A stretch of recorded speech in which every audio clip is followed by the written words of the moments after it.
லெவல்னு ஒரு படம் ரிலீஸ் ஆச்சு. தியேட்டர்ல வந்துட்டு பெருசா ரெஸ்பான்ஸ் வந்து கம்மியா இருந்தாரு.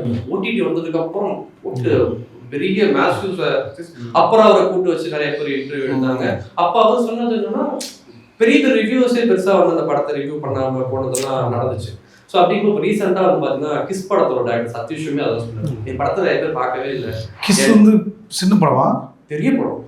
அதுதான் நான் சொல்றேன், பெரிய படம். கவின் சார் வந்து இப்போ எமர்ஜிங் இருக்காரு.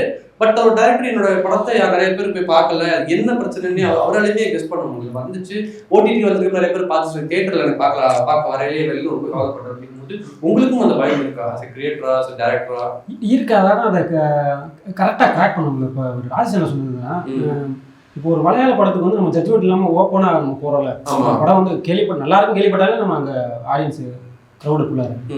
இப்போ நம்ம இதில் நல்லா இருக்குன்னு சொல்ல வச்சாலுமே அதை போய் பார்க்குறாது இன்ட்ரெஸ்ட் ஏதோ ஒன்று வர மாட்டேங்குது. என்னென்னு கரெக்டாக அந்த ஒருவேளை ஜட்ஜ்மெண்ட் இல்லாமல் படம் நல்லா இருக்குங்க, நம்ம ஊர்லேயும் படம் நல்லா இருக்குன்னு கேள்விப்பட்டு அப்படியே போயிட்டா பெட்டர்னு தோணுது. அங்கே இருக்கிற அந்த ஒரு இது வந்து இங்கே இருக்க மாட்டேங்குது. ஜட்ஜ்மெண்ட் இல்லாம கொஞ்சம் ஃப்ரீயா சரி அதை போய் பார்த்தலாம் என்ன இருக்குன்னு பார்த்துல. இப்போ நாங்கள் சொல்றது வந்து மலையாள படம் மட்டும் அந்த மாதிரி மட்டும் அது மட்டும் ப்ராப்ளம் இல்லை. அந்த இன்ட்ரெஸ்ட் காட்டினா கொஞ்சமாவது இது கொஞ்சம் பெட்டரா இருக்கும். ஓகே ஈஸி அது மட்டும் காரணம். எந்த லாங்குவேஜில் நம்ம படம் வந்தாலுமே முன்னால ஒரு ஓப்பன்னஸ் இருந்துச்சு.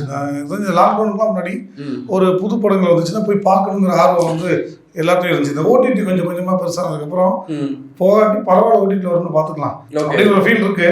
ஆனால் அந்த ஒரு வாரம் மட்டும் நம்ம ஆட்களுக்கு ஒரு வாரம் வந்து ஆட்கள் வந்தால் தான் ஓடிடிக்கு பிஸ்னஸ் பண்ண முடியும். ஓகே அதுதான் ஒரு சேலஞ்சாக இருக்குது. இதுக்கு என்ன வழின்னு யாருக்கும் தெரியல. ஆனால் எதாவது சிக்கல் பார்த்தா ஓகே.